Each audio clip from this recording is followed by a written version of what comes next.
Pada tanggal 9 Desember 1947, terjadinya peristiwa pembantaian di Rawagede.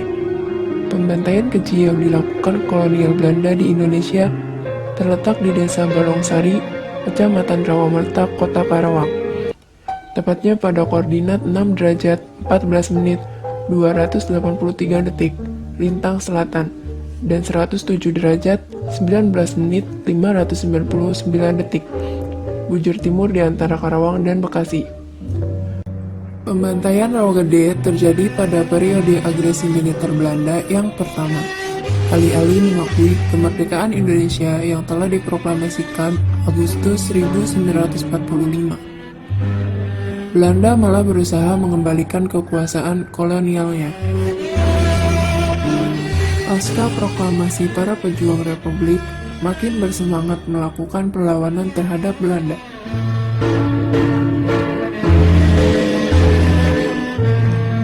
Di wilayah Jawa Barat, ada kapten yang bernama Lukas Kustario yang dikenal sangat berani melakukan penyergapan terhadap pos dan patroli tentara Belanda.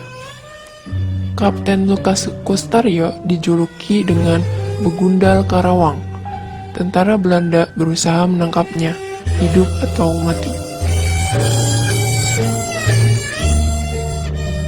9 Desember 1947, pasukan Belanda pimpinan Mayor Alphonse Jean Henry Wijnen menyerbu desa Rawagede, karena desa ini menjadi salah satu basis gerilya Kapten Lukas Kustario.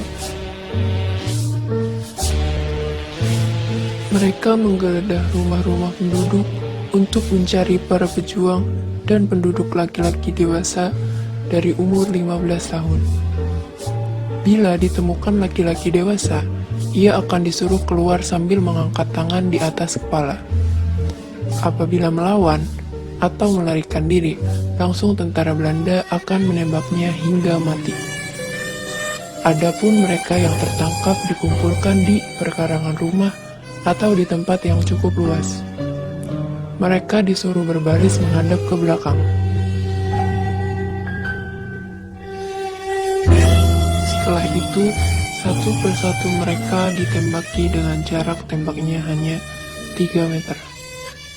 Sebelum dilakukan penembakan, mereka ditanya satu persatu oleh tentara Belanda mengenai keberadaan para pejuang dan Lukas Kustario beserta pasukannya.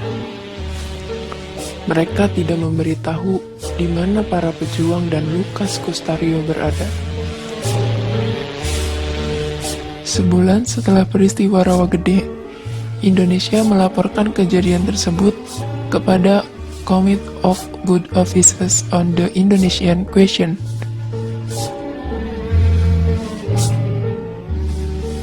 Janda korban dan korban selamat mengajukan tuntutan. Mereka menanggung kerugian akibat perang.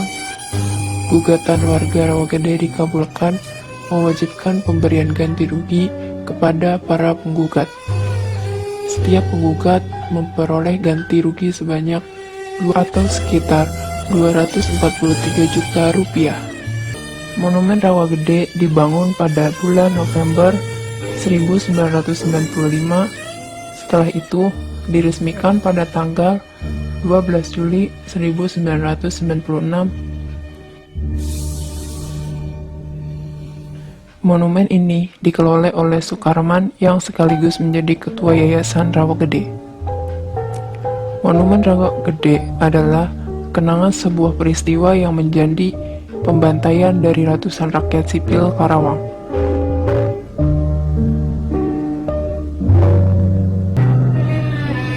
Monumen ini hanya dibatasi dengan pagar, sehingga sangat mudah ditemukan. Tercatat bahwa Monumen Rawagede memiliki 17 anak tangga pada undakan menuju lantai 2. Angka ini melambangkan tanggal proklamasi kemerdekaan Indonesia. Sedangkan bentuk bangunan pada lantai dasar terbentuk persegi 8 yang melambangkan bulan Agustus. Puncak monumen berbentuk piramid yang terbagi menjadi 4 bagian dengan ketinggian sekitar 5 meter yang melambangkan tahun kemerdekaan 1945. Nuansa yang dihadirkan dalam lantai bawah menggambarkan sebuah peristiwa pembantaian dari rakyat Karawang oleh tentara Belanda yang kejam. Di kiri dan kanan dinding luar bagian bawah Monumen Rawagede, kita bisa jumpai relief yang menyimbolkan peristiwa perjuangan masyarakat Karawang dalam perang merebutkan kemerdekaan.